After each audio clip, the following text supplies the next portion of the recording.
საქართველოს რუსეთის წინააღმდეგ რუსი მშვიდობის მყოფელებისა და მოქალაქეების დაცვის ერთადერთი საშუალება თუ პროვოკაცია, რომელიც ტერიტორიების დატაცებას უკავშირდებოდა. სტრასბურგის ადამიანის უფლებათა სასამართლოში საქართველოს მიერ რუსეთის წინააღმდეგ მეორე სახელმწიფოთა შორისო სარჩელის ზეპირი მოსმენა დასრულდა. ვისასარგებლოდ გამოიტანს განაჩენ სტრასბურგი და რამდენად მზად არის ქართული მხარე სიმართლის დასამტკიცებლად. ანა ლაპიაშვილი მოგიყვებათ. საქართველოს სამართლებრივი ბრძოლა რუსეთთან, რომელიც ქვეყანამ ჰააგაში ერთხელ უკვე წააგო, სტრასბურგში გრძელდება. ადამიანის უფლებათა სასამართლოში რუსეთის წინააღმდეგ მეორე სახელმწიფოთა შორისო სარჩელის ზეპირი მოსმენა დღეს დასრულდა. ამის შემდეგ რამდენიმე თვის განმავლობაში მოსამართლეები იმსჯელებენ, გავიდეს თუ არა საქმე ახალ ეტაპზე და დაიწყოს თუ არა მისი არსებითი განხილვა. დღეს მხოლოდ და მხოლოდ სასამართლო მოისმინა მხარების არგუმენტი საქმის დაშვებადებასთან დაკავშირებით, ანუ არსებითი ფაქტობრივი გარემოებების გამოკვლევა არ იყო დღევანდელი სხდომის მიზანი. სასამართლომ მხოლოდ და მხოლოდ ეხლა უნდა გადაწყვიტოს, რომ ექსტრატერიტორიულად, ანუ დე იურე საქართველოს ტერიტორიაზე, ოკუპირებულ ტერიტორიებზე რუსეთი არის თუ არა პასუხისმგებელი ადამიანის უფლებების დარღვევისთვის ზოგადად საერთაშორისო სამართლის პრინციპების გათვალისწინებით. საქართველოს რუსეთს ევროკონვენციის რამდენიმე მუხლის დარღვევა სჯობს ბრალს. კერძოდ ის, რომ 2008 წლის აგვისტოში საქართველოზე განხორციელებულმა თავდასხმამ გამოიწვია ან ხელი შეუწყო ორი ავტონომიური რეგიონის, აფხაზეთისა და სამხრეთ ოსეთის მოსახლეობის სიცოცხლისა და ჯანმრთელობის და მათი საკუთრების დისკრიმინაციულ ხელყოფას. ძალზე დიდი მნიშვნელობა აქვს თავისთავად ამჟამინდელ განხილვას. არის როგორც ჰუმანიტარული ასპექტები ამ აგრესიისა, ისე საერთაშორისო პოლიტიკური ასპექტები. ყველაფერი ერთობლიობაში იძლევა იმ ბერკეტებს, რითაც პატარა საქართველოს საერთაშორისო თანამეგობრობის დახმარებით შეუძლია წინააღმდეგობა გაუწიოს რუსეთს. რუსეთის ხელისუფლება საქართველოს მთავრობის ბრალდებებს დაუსაბუთებლად მიიჩნევს და აცხადებს, რომ ის არ არის გამყარებული სათანადო მტკიცებულებებით. რა მტკიცებულებები აქვს ქართულ მხარეს, იუსტიციის სამინისტრო არ ახმაურებს. უმრავლესობის განმარტებით დოკუმენტების გრიფირება სასამართლოს მოთხოვნაა და მისი დასრულების შემდეგ საზოგადოებას ყველა დეტალი ეცნობება. ის რაც საჯაროა საკრებულოს რესპუბლიკელ წევრს არასაკმარისად მიაჩნია. თინა ხიდაშელი ამბობს, რომ ხელისუფლება რეალურ გამოძიებას არ აწარმოებს, რაც სარჩელის გამყარებას და შესაბამისად საქმის მოგებას ხელს უშლის. ასეთ საიდუმლოს შეიძლება აზრი მაშინ კონდეს, როდესაც მეორე მხარემ რაღაც არ უნდა იცოდეს. საერთაშორისო სასამართლოში სამართალწარმოება იმას ნიშნავს, რომ მეორე მხარეს ყველაფერი ეგზავნება, რასაც სასამართლოში წარადგენს მხარი. როგორც ჩანს, საქართველოს ხელისუფლებას აქვს დასამალი საკუთარ მოსახლეობასთან. პირველ რიგში ეს არის სასამართლოს წესი, სასამართლოს მიერ განსაზღვრული წესი, რომ გარკვეული ტიპის დოკუმენტაცია მანამ სანამ არ იქნება გამოტანილი, საბოლოო გადაწყვეტილება უნდა იყოს დახურული.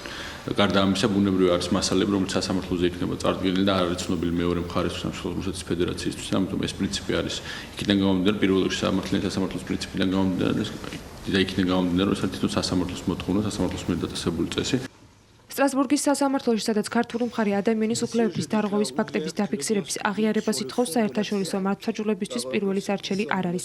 ქართულმა მხარემ პირველი სარჩელით ევროპულ სასამართლოს 2008 წლის 11 აგვისტოს მიმართა, სადაც რუსეთი ეთნიკურ წმენდაშია დადანაშაულებული. ჰააგაში განაცხადი გაზაფხულზე შეისწავლეს და სასამართლომ დაადგინა, რომ მას ამ სარჩელის განხილვის უფლებამოსილება არ გააჩნია. ჰააგის ტრიბუნალმა მაშინ რუსეთის შუამდგომლობა გაიზიარა და დაიტოვა უფლებამოსილება საქმის წარმოება მას შემდეგ განახლდეს, რაც რუსეთ-საქართველოს შორის მოლაპარაკების ყველა რესურსი ამოიწურება. ორ ქვეყანას შორის დიპლომატიური ურთიერთობა დღემდე არ აღდგენილა. ოფიციალური თბილისით დადგენილი ვადის გასვლის შემდეგ სარჩელის განახლებას გეგმავს. რაც შეეხება ადამიანის უფლებათა სასამართლოს. თუკი სტრასბურგში საჩივრის მიღებაზე საქართველოს უარი ამჯერადაც უთხრეს, იურისტების შეფასებით ოკუპირებული ტერიტორიებიდან დევნილი მოსახლეობის უკან დაბრუნების შანსი პრაქტიკულად აღარ იარსებებს. ებრაული პრესის მიერ გავრცელებული ინფორმაცია ისრაელის საელჩოს პროტესტის მიზეზი ხდება. რონი ფუქსისა და ზეო ფრენკელის უფლებების დაცვას დიპლომატიური უწყება საქართველოს ხელისუფლებას თხოვს. სპეციალური წერილი მინისტრების სახელზე და დაკავებული ბიზნესმენების ადვოკატის განცხადება. ზეწოლის რა ფორმაზე საუბრობს არჩილ კბილაშვილი და რატომ არ აკეთებს კალმახელიძის უწყება კომენტარს. თამარ ბუბაშვილი გეტყვით.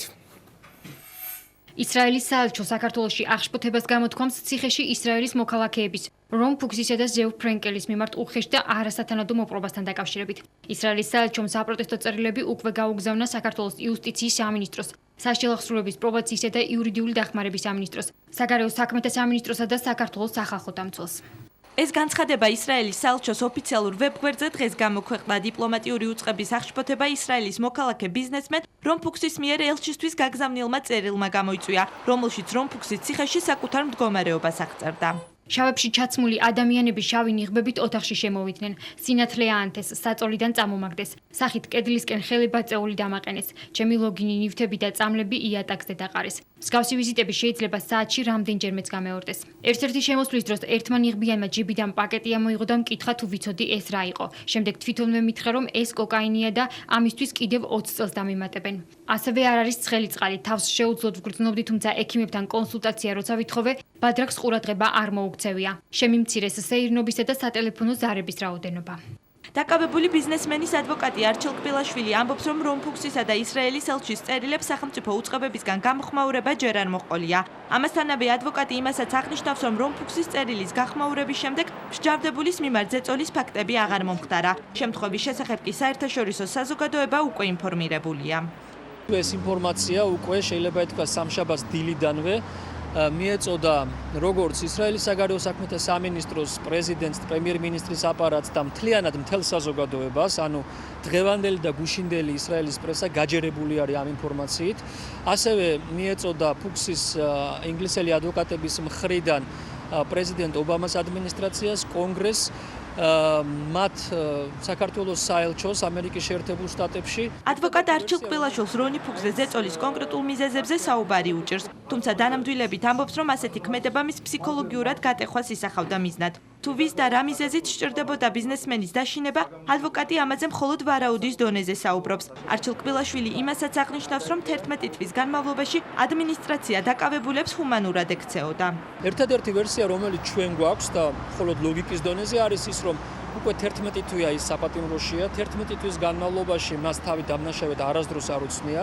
ამ დროის განმავლობაში არა მარტო არ ცნო თავი დამნაშავედ, არ მოხდა ასევე იმ მოგებული 100 მილიონზე უარის თქმა.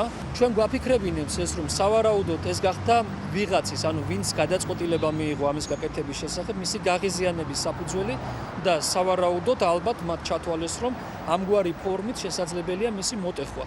სახალხო დამცველის ოფისი ერთ-ერთია, ვისაც ისრაელის საელჩომ დღეს ოფიციალურად მიმართა.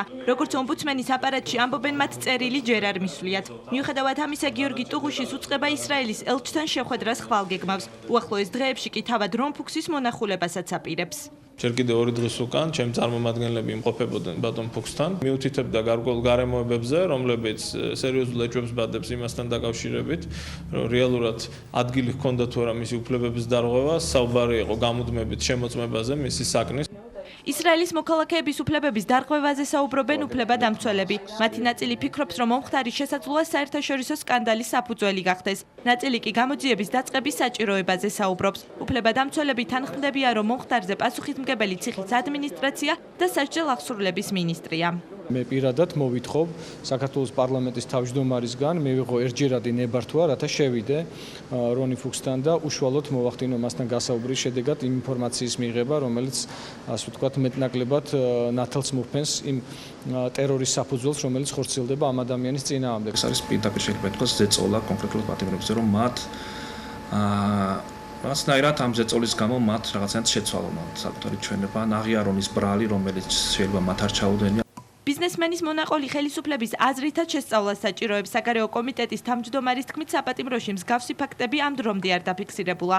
აკაკი მინაშვილი დარწმუნებულია, რომ რომფუქსი და ზეო ფრენკელის სასჯელს სამართლიანად იხდიან. ძალიან ბევრჯერ იქნა მონიტორინგი გახორციელებული სხვადასხვა არასამთავრობო ორგანიზაციების მხრიდან თუ ისრაელის წარმომადგენლების მხრიდან და არავითარი პრეტენზია ამასთან მიმართებაში არ არსებობდა. ბუნებრივია ჩვენ ვაგრძელებთ ადამიანის კომიტეტი, ბუნებრივია აგრძელებს მუდმივად სისტემაზე მონიტორინგს. ბიზნესმენმა რომფუქსმა თავის წერილში 17 სექტემბრის შემდეგ საპატიმროში საკუთარი მდგომარეობა დეტალურად აღწერა. მომხდარ ფაქტს ებრაული პრესაც გამოეხმაურა. ისრაელის მოქალაქეები გასულ წელს ქრთამის შეთავაზების ფაქტზე დააკავეს. თბილისის საქალაქო სასამართლომ რომფუქს 7, ზეო ფრენკელს კი 6 წლითა და 6 თვით თავისუფლების აღკვეთა მიუსაჯა. სააპელაციო სასამართლომ კი გასაჩივრების შემდეგ განაჩენი უცვლელი დატოვა. ამ ეტაპზე საქმე განსახილველად უზენაეს სასამართლოშია. პარალელურად სარჩელი მზადება ევროპის ადამიანის უფლებათა სასამართლოსთვისაც. დაკავებულები ბრალს ამ დრომდე არ აღიარებენ. საკანონმდებლო ორგანო და სიურპრიზები არჩევნებამდე 1 წლით ადრე მოუწევს თუ არა ხელისუფლებას განმარტებების გაკეთება საარჩევნო კოდექსში შესულ ისეთ თემებზე, რომელთა შესახებაც ოპოზიციასთან არ უსაუბრია. რაზე ვერ თანხმდებიან მმართველი გუნდი და ოპოზიციური პარტიების ნაწილი და მოსაოდნელია თუ არა სამუშაო ჯგუფის დაშლა. ამის შესახებ თიკა ანდღულაძე ისაუბრებს. უმრავლესობის მიერ საარჩევნო პაკეტში შეტანილი ცვლილება, რომელსაც კოდექსზე მომუშავე ოპოზიციონერებმა უსიამოვნო სიურპრიზი უწოდეს, დღევანდელ შეხვედრაზეც შეუთანხმებელი დარჩა. საარჩევნო ოლქებთან ვიდეო თვალის დამონტაჟებისა და მარკირების პროცედურის გაუქმება მოლაპარაკებებში ჩართული ოპოზიციისთვის მიუღებელია. თუმცა ისინი იმასაც ამბობენ, რომ სანამ ამ საკითხზე უმრავლესობასთან კამათს დაისღებენ, მანამდე თავიანთი 12 პუნქტიანი მოთხოვნიდან დარჩენილი 3 საკითხის შეთანხმებას უნდა მიაღწიონ. სწორედ ამიტომ ამ ამრჩეველთა სიების ფორმირებაზე, მედია მონიტორინგის დაწესებასა და ადმინისტრაციული რესურსების გამოყენების კონტროლზე მსჯელობა ოპოზიციურმა მხარემ დღევანდელ შეხვედრაზე პრიორიტეტულად დაასახელა. გადაწყდა, რომ მომავალ კვირაში უკვე ინიცირება მოხდება იმ სპეციალური კომისიის შექმნისა პარლამენტში, მოხდება ინიცირება იმ სპეციალური კომისიის შექმნისა, რომელიც იქნება უმაღლესი ინსტანცია, რომელიც საქართველოს მთელს ტერიტორიაზე გადაამოწმებს და დაადგენს ამ მომრჩეველთა სიას.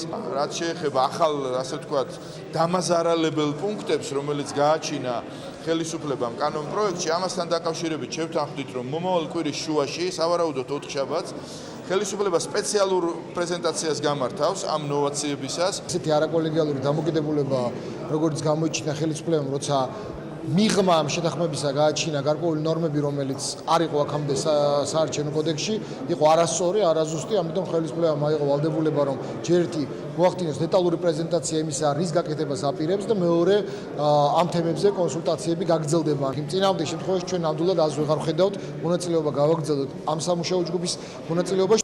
მართველი გუნდისთვის ოპოზიციის მხრიდან სიურპრიზებზე საუბარი გაუგებარია, რადგან პავლე კუბლაშვილის თქმით უმრავლესობას კოლეგებთან შეუთანხმებლად არც ერთი ცვლილება არ მიუღია. საარჩევნო უბნებზე ვიდეო თვალისა და მარკირების გაუქმებაც უმრავლესობის წევრების თქმით არასამთავრობო ორგანიზაციებისგან მიღებული რეკომენდაციების შედეგია. რაც შეეხება ოპოზიციური პარტიებისგან დღეს დაყენებულ 3 საკითხს, ამაზე პავლე კუბლაშვილის თქმით კონსენსუსის მიღწევა რთული არ იქნება. ჩვენ შევთანხმდით, რომ მოქმედ საარჩევნო კოდექსში ჩაიწერება, რომ კომისია იქმნება პარიტეტულ საწყისებზე არასამთავრობო სექტორის ოპოზიციისა და ხელისუფლების მონაწილეობით. ამ კომისიის მიზანი არის, რომ ნებისმიერი მეთოდით მათ შორის კარდაკარ გადამოწმების პრინციპით დააზუსტოს, გადაამოწმოს ამომრჩეველთა სიები. რაც შეეხება ამ მარკირების და კამერების საკითხებს, ამასთან დაკავშირებით იყო ძალიან ბევრი კითხვის ნიშნები. მარკირებასთან დაკავშირებით ეს კითხვის ნიშნები ჰქონდათ არასამთავრობო სექტორის წარმომადგენლები თუ არასამთავრობო სექტორის პოლიტიკური პარტიების, სხვა დაინტერესებული ჯგუფების წინადადებები იქნება, რომ იყოს ეს პროცედურა, რა თქმა უნდა, ჩვენ მზად ვართ, რომ ეს პროცედურა იყოს საარჩევნო კოდექსში. ჯერ სადარიან სიურპრიზები კიდევ წინადადება ძალიან ბევრი, თანაც უსიამოვნო. აი რაც ახლა ამ კარების მიღმა ხდება, ეს არის ფარსი პოლიტიკური. უნიჭოდ დადგმული სპექტაკლი, რომელშიც სამწუხაროდ ეგრეთ წოდებული ოპოზიციაც მონაწილეობას იღებს. მე სხვა ვერაფერს ვერ დავარქვი ამ პროცესს. ეს არის პროცესი, რომელიც მართლა დახურული კარების მიღმა მიმდინარეობს. არა აქვს ამას მნიშვნელობა თქვენ ესწრებით, არასამთავრობო ორგანიზაციები ესწრებიან. ძალიან კარგად გამოჩნდა თუნდაც აი ეგრეთ წოდებული აფსოსების აღმოჩენის შემდეგ, რომ იმ ადამიანებს, რომლებიც თავის თავს ოპოზიციონერებს უწოდებენ, საერთოდ არავინ არაფერს არ ეკითხება. ირაკლი ალასანიას თანაპარტიელი გია ცაგარეიშვილი ამბობს, რომ ყოფილი რვიანი საარჩევნო მოლაპარაკებებს სწორედ იმიტომ გამოეთიშა, რომ უმრავლესობის მსგავს სიურპრიზებს ელოდა. შეთანხმებაზე ხელისმომწერი პარტიები კი გია ცაგარეიშვილის თქმით, ახლა ხელისუფლების მიერ შეთავაზებული თამაშის წესებით მოქმედებენ. თავისუფალი დემოკრატების წევრი მიიჩნევს, რომ ვიდეო თვალის გაუქმება მხოლოდ არჩევნების გაყალბებას შეუწყობს. ამ მოსაზრებას იზიარებს დღევანდელი შეხვედრის მონაწილე ექსპერტი კახა კახიშვილიც. ვიდეო თვალის ამოღების კრიტერიუმებს იმ პოზიციით, რომ არჩევნების ფარულობა უნდა იყოსო გარანტირებულია, მაგრამ ახლა გამეთანხმებით ალბათ, რომ არ იყო ლაპარაკი იმაზე, რომ ვიდეო თვალი უნდა იდგეს კენჭისყრის ფარულ კაბინაში, სადაც ამომრჩეველი თავის ნებას აღავლენს იმ манипуляციით, როდესაც ხმას აძლევს რომელიმე პიროვნებას. ვიდეო თვალი უნდა განთავსებულიყო კენჭისყრის ოთახში ისე, რომ ფარულობა არ ყოფილიყო დარღვეული, მაგრამ იმისთვის, რომ დამკვირვებელ ორგანიზაციებს ქონოდათ შემდგომში შესაძლებლობა იმისი, რომ ქრონომეტრაჟი მაინც ჩაეტარებინათ, რამდენი ადამიანი მივიდა რეალურად ამა თუ იმ უბანში. ხელისუფლების პოზიცია ამ პროცედურის ამოღებით იყო იმითი გათვალისწინებული, რომ ამ თემაზე ძალიან ბევრი საჩივარი იწერებოდა კენჭისყრის დღეს და ამის ამოღებით ხელოვნურად შეამცირებენ საჩივრების რაოდენობას უბანზე. საარჩევნო კოდექსზე მომუშავე ჯგუფი შეხვედრებს მომავალ კვირაში განაახლებს. მედია მონიტორინგისა და ადმინისტრაციული რესურსების კონტროლის პუნქტთან დაკავშირებით ისინი ცენტრალურ საარჩევნო კომისიასა და უშიშროების საბჭოს წარმომადგენლებსაც შეხვდებიან. საარჩევნო ცვლილებებზე სიღრმისეულ მსჯელობასა და კანონის მიღებას კი ოქტომბრის დასაწყისში ვენეციის კომისიის დასკვნის მიღების შემდეგ აპირებენ. პოლიტიკოსთა ნაწილი საარჩევნო გარემოს გაუმჯობესებაზე მუშაობს, ნაწილი კი ამომრჩეველთა გულის მოგებას ცდილობს. გიგა ბოკერიას ფავორიტი პოლიტიკოსი და მზადება საარჩევნო კამპანიისთვის, რატომ გააგრძელა ხელშეკრულება საქართველოს უშიშროების საბჭომ, მსოფლიოში ცნობილ ლობისტ კომპანიასთან, რომელმაც გიგი უგულავას პიარზე უნდა იმუშაოს. ქართული პრესა პოდესტა გრუპისა და თბილისის მერის თანამშრომლობაზე წერს. უგულავა ბოკერიას საარჩევნო სამზადისი და ამერიკული კომპანიისთვის გადახდილი 300,000 ლარი. ეს არის თემა, რომელზეც დღეს ნანუკა იორდანიშვილი მუშაობს. უშიშროების საბჭომ ამერიკულ ლობისტურ კომპანია პოდესტა გრუპთან კონტრაქტი გაახანგრძლივა. ამის შესახებ ინფორმაცია მედიაში რამდენიმე დღის წინ გავრცელდა. გიგა ბოკერიას უწყებაში მის საქართველოში დაბრუნებამდე არც კომენტარის გაკეთება ისურვეს და არც ხელშეკრულების გაცნობის საშუალება მოგცეს. ლობისტური კომპანიის ვებგვერდზე განთავსებული ხელშეკრულების მიხედვით კი ბოლო კონტრაქტი 2011 წლის 29 ივლისს გაფორმდა. დოკუმენტის თანახმად ხელშეკრულება ორივე მხარის თანხმობის შემთხვევაში იმავე პირობებით ყოველ 6 თვეში ერთხელ 2012 წლის 31 ივლისამდე გაგრძელდება. შეთანხმებით პოდესტა გრუპი ვალდებულებას იღებს უზრუნველყოს საქართველოს მთავრობის ინტერესების დაცვა ამერიკის შეერთებულ შტატებში სამთავრობო, საზოგადოებრივ და მედია საშუალებების დონეზე. უშიშროების საბჭო პოდესტა გრუპს 6 თვიან მომსახურებაში $300,000 უხდის. გაზეთი ალია კი ანონიმურ წყაროზე დაყრდნობით ავრცელებს ინფორმაციას, რომ ლობისტურ კომპანიასთან ხელშეკრულების გაგრძელებით გიგა ბოკერიამ პიარის სპეციალისტები გიგი უგულავას საარჩევნო კამპანიისთვის დაუქირავა. როგორც ჩემი წყარო აცხადებს, ბოკერიას უწყებიდან პოდესტა მხოლოდ საკონსულტაციო ლობისტურ შეკვეთებს არ იღებს და არ არის საუბარი, რომ ნოემბრიდან კომპანია საარჩევნო პიარ კამპანიის მიმართულებით იმუშავებს. როგორც კულუარებიდან შევიტყვოთ, სწორედ მათი შეთანხმებული პროექტია გიგი უგულავას გააქტიურება. მეტიც ალიას წყაროს ცნობით აღნიშნული შეკვეთა მას შემდეგ გადაწყდა, რაც ბოკერია უგულავას გუნდში აღმოჩნდა და მის სამომავლო საპრეზიდენტო კანდიდატურის პიარზე დაიწყო მუშაობა. რესპუბლიკური პარტიის წევრი თინა ხიდაშელი ბოლო პერიოდში გიგი უგულავას გააქტიურებასა და მოსახლეობასთან შეხვედრებს არჩევნებისთვის მზადებას უკავშირებს. უშიშროების საბჭოს ფინანსების გაუმჭირვალეობის გამო კი არ გამორიცხავს, რომ მისი ფავორიტის პიარ მომსახურებას მართლაც გიგა ბოკერია უშიშროების საბჭოს ფონდიდან აფინანსებდეს. ადრე მთელი ეს კონტრაქტები მთლიანად აწყობილი იყო ხოლმე მიხეილ სააკაშვილთან. და ჩვენ უამრავი მაგალითი გვაქვს ამისი, როდესაც შეკვეთილი სტატიები იბეჭდებოდა საერთაშორისო მედიაში. დღეს ვიზე გაკეთება ამას ძალიან სწრაფად დავინახავთ.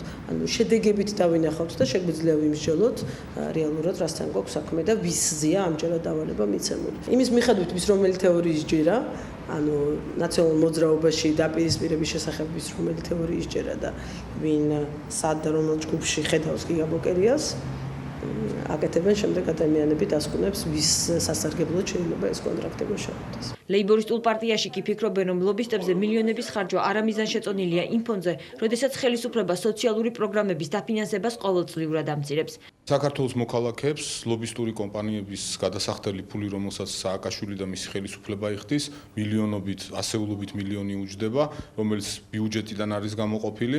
სასწაულია, როდესაც კითხულობ ზოგიერთ ცნობილ ლობისტურ კომპანიაში, რომ პიარი კეთდება კონკრეტულად მიხეილ სააკაშვილზე და ეს ყველაფერი ამ ყველაფრის ფინანსური უზრუნველყოფა ხდება ბიუჯეტიდან ხალხისგან შეგროვებული ფულით იმის მაგივრად, რომ დაფინანსდეს სწავლება, სამედიცინო მომსახურება. პოდესტა გრუპი გავლენიანმა ამერიკელმა დემოკრატმა სენატორმა ტონი პოდესტამ დააფუძნა. ქართულმა მხარემ პოდესტას ლობისტურ კომპანიასთან პირველი კონტრაქტი 2010 წელს გააფორმა. მაშინ $300,000 ღირებულების ხელშეკრულებას ხელი უშიშროების საბჭოს მდივანმა ეკა ტყეშელაშვილმა მოაწერა. მეზოვის უნიფორმაში გამოწყობილი ზურაბ ბაბაშიძე თუ პროტესტი დასუფთავების გადასახადის ახალ წელს მოქალაქეების პირდაპირი ძარცვა, მათი სოციალური მდგომარეობის გაუმჯობესება თუ თბილისის ბიუჯეტის შევსების ერთ-ერთი ეფექტური საშუალება. გამოიღებს თუ არა შედეგს მეზოვეებისთვის გამოცხადებული სოლიდარობა და ელექტროენერგიის გადასახადზე მიბმული დასუფთავების მოსაკებლის გაპროტესტება და რას აცხადებენ თბილისის მერიაში. ქეთი ფარცხალაძე მოგიყვებათ. ამ სახლში ფაქტიურად არ ცხოვრობენ. გადასახადების ქვით არის. მოსახლე ღარიბობა. ელექტროენერგიის გადასახადით 13 თეთრი, დასუფთავების სამსახურის 5 თეთრი. ამ შემთხვევაში ღარიბოებისთვის დასუფთავების სამსახურის გადასახადის ახალი სისტემა ხელსაყრელია. საგადასახადო სისტემის ცვლილება არახელსაყრელია მაშინ, როდესაც ბინაში ცხოვრობენ და ელექტროენერგიასაც აქტიურად მოიხმარენ. თუ ადრე ოჯახები სულზე 2 ლარსა და 50 თეთრს იხდიდნენ, დღეს გადასახადი იმაზეა დამოკიდებული თუ რამდენ ელექტროენერგიას ხარჯავენ. ყოველ 1 კილოვატ-საათ მოხმარებულ ენერგიაზე დასუფთავების სამსახურის გადასახადი 5 თეთრია. ძალიან ცუდად აისახება ჩემო ძაღლზე. ბაკი მაქვს გამოცხელებელი წყლის და იმდენი მომდის ახლა დაემატა კიდევ გადასახადი. ხუთი სული ვართ, მაგრამ მაინც ელექტროენერგია ზამთარში იმდენი ხარჯება, რომ ის არაფრით ეკონომიას არ გვაძლევს. 9 ლარით გაიზარდა. თუ ვიხდიდი სულადობაზე, ეხლა ვარ მარტო სული, ხო? უნდა ესე იგი შუქის მიხედვით გადავიხადო ნაგავი. ეს ყოვლად შეუძლებელია. ეს არის დაცინვა, ეს არის აგდება. ეხლა ამბობს და ისა დენის ეკონომია, როგორ უნდა გააკეთო დენის ეკონომია, როცა გჭირდება დენი. ჩავაბნელოთ, სიბნელეში ვიყოთ. თბილისში ცხოვრები ადამიანები, არ არის მეწველი ძროხა. არ არის მეწველი ძროხა გულავაზე. დასუფთავების გადასახადის ახალი სისტემა დღეს საკრებულოს თავმჯდომარის მოადგილე ზურაბ აბაშიძემ ასეთი ფორმით გააპროტესტა. აბაშიძის პროტესტს მერიის დასუფთავების სამსახურმა უპასუხა. ზამთრის პერიოდში იცით რომ პრაქტიკულად დენის მოხმარება იქნება უფრო მაღალი და აქედან გამომდინარე გადასახადიც გაუათმაგდება ჩვენ მოსახლეობას. არითმეტიკის მცოდნე ადამიანი ამას ძალიან მარტივად დათვლის. ჩვენ ყველა ციფრები წარდგენილი გვაქვს და დადგენილი გვაქვს ეს მაქსიმუმ 7-დან 10%-მდე არის სხვაობა. ზურაბ აბაშიძის განცხადებით გაზრდილი გადასახადი არ აისახება დასუფთავების სამსახურის თანამშრომლებზე. მეეზოვისა და ნარგვის მანქანაზე დასაქმებულთა ხელფასი რეალობას არ შეესაბამება. საკრებულოს წევრმა დედაქალაქის მერიისგან იმის განმარტებაც მოითხოვა, თუ რაში იხარჯება გაზრდილი გადასახადით ამოღებული თანხა. დასუფთავების სამსახურის თანამშრომლებს კი სოლიდარობა მათივე უნიფორმით გამოუცხადა. საით მიდის ეს თანხები რეალურად ამოღებული უამრავი თანხა მოხმარდება თუ არა ამ ადამიანებს კონკრეტულად ვინც არიან ამ სფეროში დასაქმებული და მოხმარდება თუ არა თბილისს ეს თანხა მთლიანად მოხმარდება ქალაქის სისუფთავეს. შპს თბილ სერვის ჯგუფის დირექტორი აცხადებს, რომ დასუფთავების სამსახურის თანამშრომელთა ხელფასი პერიოდულად იზრდება. ხელფასის მორიგი მატება იანვარში იგეგმება. რაც შეეხება ცვლილებას, რომ დასუფთავების გადასახადი მოხმარებულ ელექტროენერგიაზე გახდა დამოკიდებული, დედაქალაქის მერია აცხადებს, რომ ეს საზოგადოების სოციალური თანასწორობისთვის გაკეთდა. ქართულ პროდუქციაზე ემბარგოს მოხსნის შემდეგ დღის წესრიგში დევნილებისა და სავიზო რეჟიმის საკითხი დადგება. ამის შესახებ თავისუფალი საქართველოს ლიდერმა კახა კუკავამ ექსპერტებთან შეხვედრაზე განაცხადა. მისივე ცნობით, რამდენიმე კომპანიამ რუსეთის ბაზარზე დაბრუნების სურვილი უკვე გამოთქვა. დახურული ბაზარი და ონისჩენკოს თანხმობა ნახეთ ანი თამაზაშვილის სიუჟეტში. რუსული ემბარგოს მოხსნის დადებით და უარყოფით მხარეებზე სამოქალაქო საზოგადოება 3 საათის განმავლობაში დახურულ კარს მიღმა მსჯელობდა. ექსპერტებს კახა კუკავამ სტატისტიკის დეპარტამენტის მონაცემები წარუდგინა, რომლის მიხედვითაც ღვინისა და მინერალური წყლის ექსპორტი საქართველოდან რუსეთის ემბარგოს შემდეგ რამდენიმე მილიონით შემცირდა. რეალურად დაწყებული არის უკვე ექსპორტის ოპერაციები და ჩვენ გვიმტკიცებს საქართველოს ხელისუფლება, რომ ეს არის საქართველოსთვის ცუდი, თუკი ჩვენ გავყიდით რამდენიმე ასეული მილიონი დოლარის პროდუქციას და ეხლა ჩვენ მიუხედავად იმისა, რომ დარწმუნებული ვართ, რომ ეს ჩვენი ეკონომიკისთვის კარგია, მაინც ჩავთვალეთ, რომ ეგება რაიმე გვეშლება და ექსპერტებისთვის, მათ შორის ეკონომიკის დარგის სპეციალისტებისათვის გვეკითხა, კარგია ეს თუ ცუდია.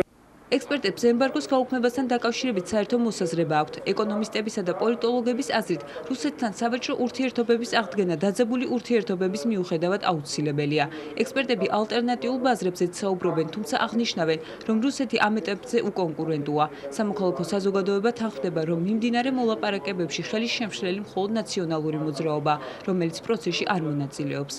იმ ბაზარზე დაბრუნება, რომელიც მსოფლიოში დღეს ერთ-ერთი მოცულობით ბაზრად ითვლება, თავისთავად ძალიან კარგი იქნება. ალტერნატივები თავისთავად ცხოვრებამ მოიტანა და საძებნია და რაღაც ფორმით ძებნით, მაგრამ სრული ჩანაცვლება ტრადიციული ბაზრებისა ძალიან დიდ დროსთან და უზარმაზარ მატერიალურ დანახარჯებთან არის დაკავშირებული. მიუხედავად იმისა, რომ პალესტინას და ისრაელს აქვს სერიოზული დაპირისპირება, პალესტინა ცდილობს ისრაელთან კონდეს სავაჭრო ურთიერთობა და ნებისმიერ პალესტინას რო შეეკითხებით, თუ დამოუკიდებლობას მიიღებ რასიზმო, გეტყვის რომ ისრაელთან მექნება სავაჭრო ურთიერთობა. ასე რომ არ შეიძლება რომ ყველაფერში ჩვენ ტერი დავინახოთ. თუ შენ ხედავ რომ იმისგან რაღაც სარგებელს ნახულობ და ის ფული შემოგივა და შენ სახელმწიფოს მოხმარდება გაძლიერდები, მათ შორის უსაფრთხოების თვალსაზრისით, მე არ მესმის რატომ უნდა შეუშალო ხელი, მაგრამ ფაქტია ხელისუფლების რიტორიკაში ჩანს რომ ამ პროცესს არ უნდა ხელისუფლებამ მხარი დაუჭიროს, იმიტომ რომ ის თავად არ მონაწილეობს და ამით შეიძლება ვიღაცამ პოლიტიკური ხულა დაიწეროს. მართლგუნდში აცხადებენ, რომ ემბარგოს საკითხით რუსეთი მანიპულირებს და მსგავსი შეთანხმება კუკავას დონეზე არ წყდება. უმრავლესობის პოზიცია უცვლელი რჩება. შოთა მალაშხიას განცხადებით, თუ რუსეთი მსოფლიო სავაჭრო ორგანიზაციაში გაწევრიანდება, ემბარგო ავტომატურად მოიხსნება. თუმცა მანამდე მეზობელმა ქვეყანამ ქართული სახელმწიფოს მოთხოვნები უნდა დააკმაყოფილოს. თუ რუსეთი გახდება მსოფლიო სავაჭრო ორგანიზაციის წევრი, ის ვალდებული იქნება პროდუქტები საქართველოსდან მიიღოს ისედაც, იმიტომ რომ წესდებით არის ეს გათვალისწინებული, მაგრამ სოფლიო სავაჭრო ორგანიზაციის წევრი რუსეთი ვერ გახდება, თუ ის არ დაიცვავს პრინციპს საქართველოს ტერიტორიული მთლიანობის. საქართველოს მესაზღვრეები უნდა იდგნენ როგზე და ფსოუზე. პოლიტოლოგი სოცი ცისკარიშვილი მართველი გუნდის პოზიციისგან განსხვავებულ კომენტარს აკეთებს. ექსპერტის აზრით ხელისუფლებამ უნდა შეძლოს და ბიზნესი პოლიტიკისგან გამიჯნოს. ვეცადოთ პოლიტიკისგან გავათავისუფლოთ ეკონომიკა, ბიზნესი დავიხსნათ პოლიტიკოსების კლანჭებისგან, ამას ვერ ახერხებს ვერც რუსეთი და ვერც საქართველოს ჯერჯერობით, მაგრამ იქნებ სწორედ ასეთი მაგალითი, რომელზეც ჩვენ დღეს ვჯელობდით, გახდეს წინაპირობა იმისა, რომ შეიძლება ბიზნესმა უერთოს ყოველგვარი პარტიის რაიკომების დებართვის გარეშე. ერთ-ერთი პირველი კომპანია, რომელმაც პროდუქციის რუსულ ბაზარზე დაბრუნების მზაობა გამოთქვა ბორჯომია. თავისუფალი საქართველოს ლიდერი ფიქრობს, რომ ღვინის და მინერალური წყლის შემდეგ მეზობელ ქვეყანაში ციტრუსი, ჩაი და ხილი შევა. საბოლოოდ კი ქართული პროდუქცია რუსულ მარკეტებში წლის ბოლოსთვის გამოჩნდება.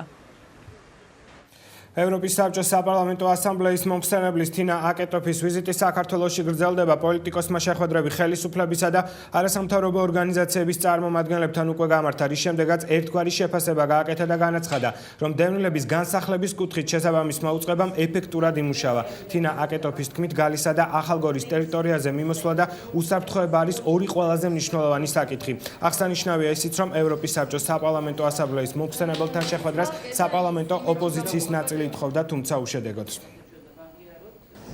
ჩემი მოხსენების თემა საქართველოსა და რუსეთის ომის შედეგად წარმოქმნილი პრობლემებია. შემექმნა ზოგადი სურათი დღეს საქართველოში არსებული ვითარებისა, განსაკუთრებით დევნილთა მდგომარეობასთან დაკავშირებით. მიუხედავად იმისა, რომ მე პოლიტიკოსი ვარ, ზოგჯერ პოლიტიკა გვერდზე უნდა გადავდოთ და ყურადღება გავამახვილოთ იმ ხალხზე, რომლებსაც ჩვენი დახმარება სჭირდებათ, ამ შემთხვევაში დევნილებზე.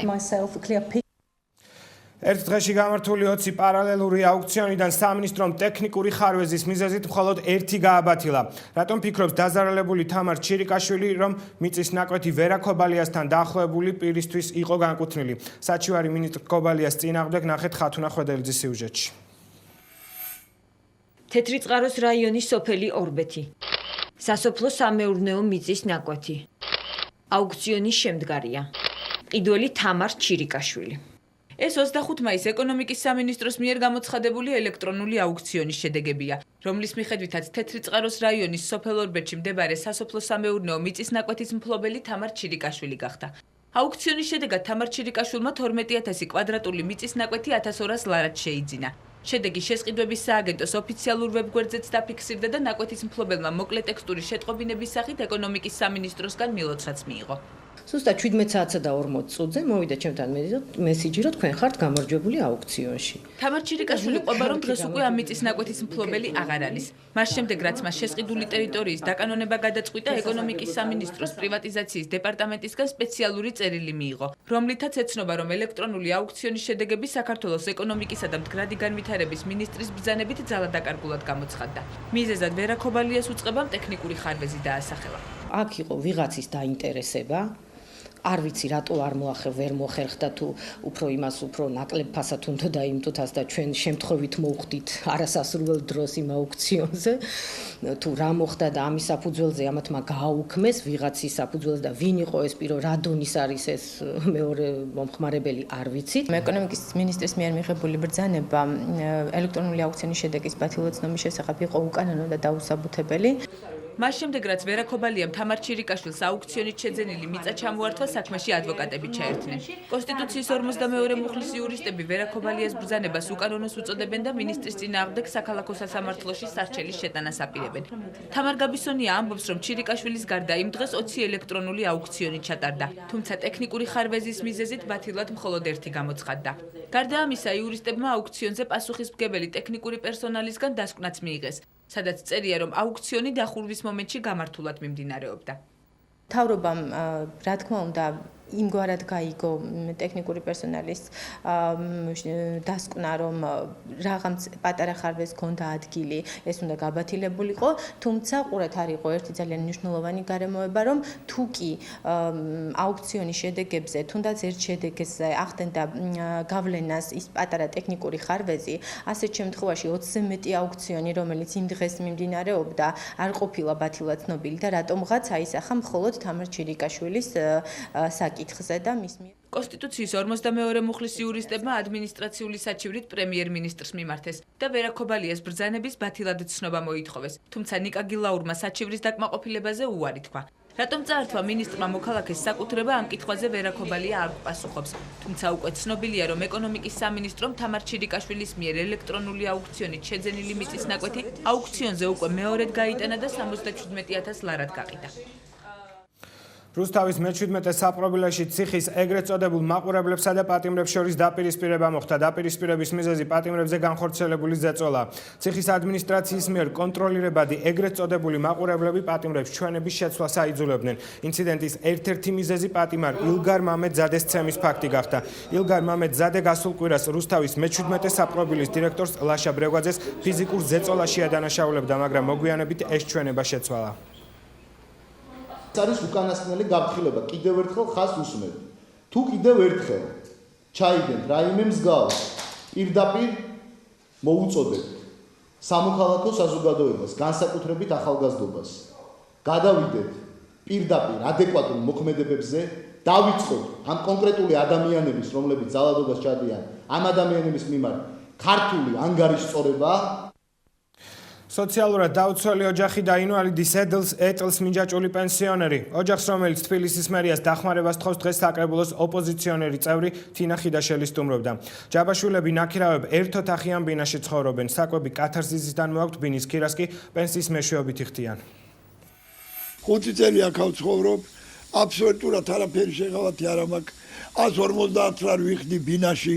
ჭაბაშვილების ორსულიანი ოჯახი უკვე 5 წელია თბილისში იოსებიძის 22 ნომერში ნაქირავებ ერთოთახიან ბინაში ცხოვრობს. ოჯახის ორივე წევრი პენსიონერია და სოციალურად დაუცველთა რიგებს მიეკუთვნება. მოხუცებულები ამბობენ, რომ პენსია და დახმარება, რასაც ისინი იღებენ, ბინის ქირასა და კომუნალურ გადასახადებში არ ყოფნით. საცხოვრებელ სახლში კი თვეში 150 ლარს იხდიან. ჭაბაშვილებს საკვები კათარზისიდან მოაქვთ. ოჯახის უფროსი კი ბუკიის ბაღში მზესუმზირას ყიდის. საცხოვრებელი ბინის მოთხოვნით ჭაბაშვილებმა დედაქალაქის მერიასა და სახელმწიფოს არაერთხელ მიმართეს, თუმცა უშედეგოდ. მერია ოჯახს მხოლოდ ერთჯერადად 100 ლარით დაეხმარა. 4 განცხადება გვაქვს დაწერილი მერიაში, რომ აი რომ უპატრონებულად არაფერი არ გვაქვს, 100 ლარი დაგვახმარია და ქვეყანაში. თავშესაფარი მოგცენ. ჩვენ ის კი არ გვინდა კაცო, დიდებული ისენი. აი ერთი პატარა ოთახი რომ აღარ გადავიხადოთ ეს ძენი ვერ ვიხდით კაცო. ბინასა და ჭაბაშვილები ცხოვრობენ კეთილმოუწყობელია. მათი თქმით, წვიმის დროს სახლში წყალი ჩამოდის. მათ არც ბუნებრივი აირი აქვს, საჭმელს კი ელექტროღუმელზე აკეთებენ. მოხუცებულები ამბობენ, რომ ზამთრის პერიოდში გათბობის პრობლემაც აწუხებთ. ოჯახის უფროსი ინვალიდის ეტლს არის მიჯაჭვული. ავთანდილ ჭაბაშვილს ორივე ფეხი ამპუტირებული აქვს. ვერ ვირჩენთ თავს, პენსია არა ყოფნია წამლებში, ბინის ქირა, აი დენი. ძალიან უკიდურესად კატასტროფა. ამას დიაბეტიანი ორივე მუხლს ზემოთ ფეხები მოჭრილი. თვალებში ორივეში ოპერაცია აქვს. თავში იწვიჭენ და აგებზე სულზირასა რო ყიდი, ეგე მაგით ვიხდი და უსადო სასადილოში დავდივარ აგე გრეჩი ხამაკ მოტანილი დღეს ის უნდა ვჭამო.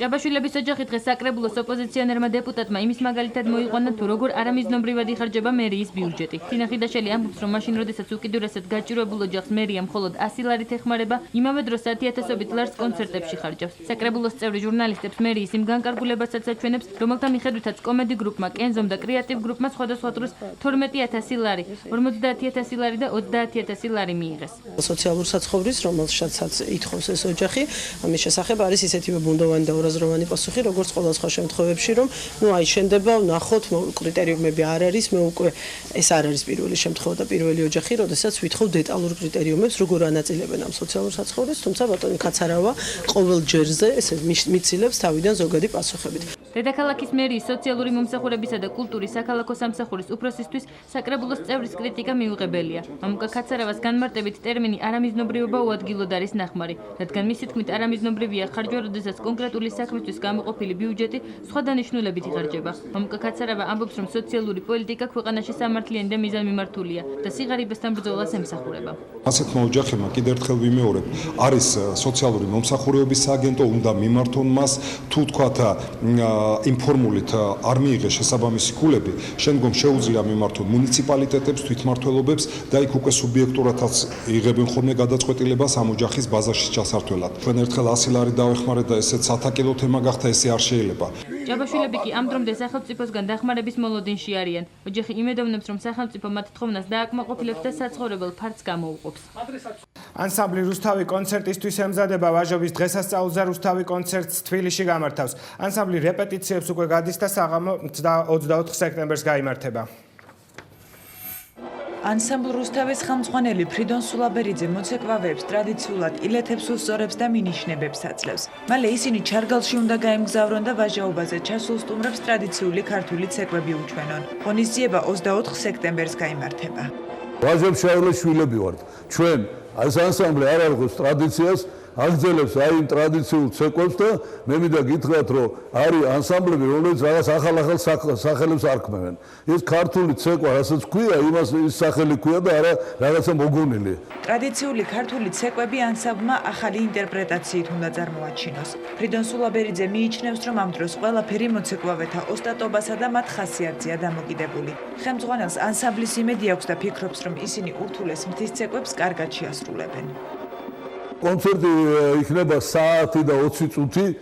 აქ იქნება უფრო მთიულური ცეკვები, აი მთიულური ხასიათის ცეკვები, იმიტომ რომ რას იქ შეეფერება იმ ბუნებას და იმ ადგილს, აი ესეთ ცეკვებს ცეკვავ. დიდი ხანი არ არის, რაც დავიწყეთ რეპეტიციები, მაგრამ აქ არიან იმ დონის პროფესიონალები, რომ მაქსიმალურად გამოაჩენენ თავის შესაძლებლობებს.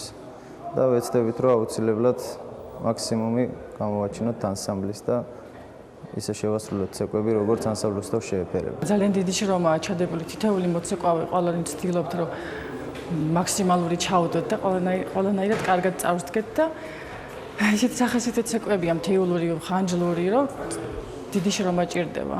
ვაჟაობას შემოქმედის მშობლიურ ჩარგალში ყოველწლიურად აღნიშნავენ, თუმცა კონკრეტული თარიღი დღესასწაულს არ აქვს. ანსამბლი თბილისში კონცერტის დასრულებისთანავე გამოემგზავრება. რუსთავს ოქტომბერში კიდევ ერთი დიდი სოლო კონცერტი აქვს დაგეგმილი.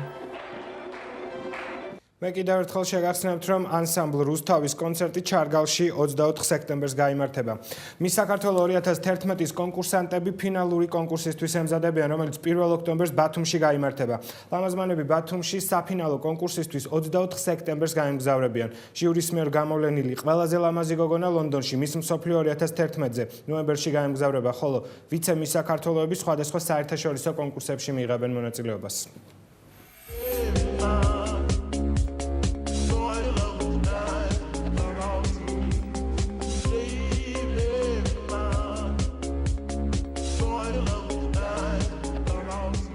ვარჯიში, ცურვა, გადაღება. ეს ყოველივე უკვე 2 კვირაა 20 გოგონას ცხოვრების სტილი გახდა. მათთვის თითოეული დღე საკმაოდ დატვირთულია. სწორედ ამიტომ იმიჯ ცენტრი გოგონების დასვენებასა და გართობაზე ცრუნავს. ამ მიზნით კონკურსანტები განახლებულ რიყის ტერიტორიას სტუმრობენ.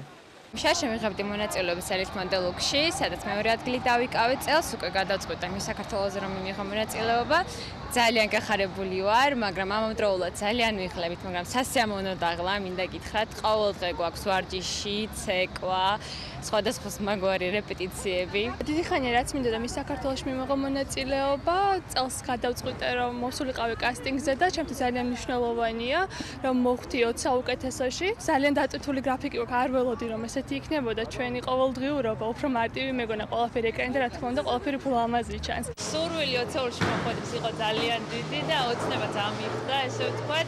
კონკურენცია საკმაოდ დიდია, მაგრამ მაინც ჩემი თავის იმედი მაქვს. განრიგი საკმაოდ დატვირთულია, თუმცა ეს დატვირთვა სასიამოვნოა ჩვენთვის.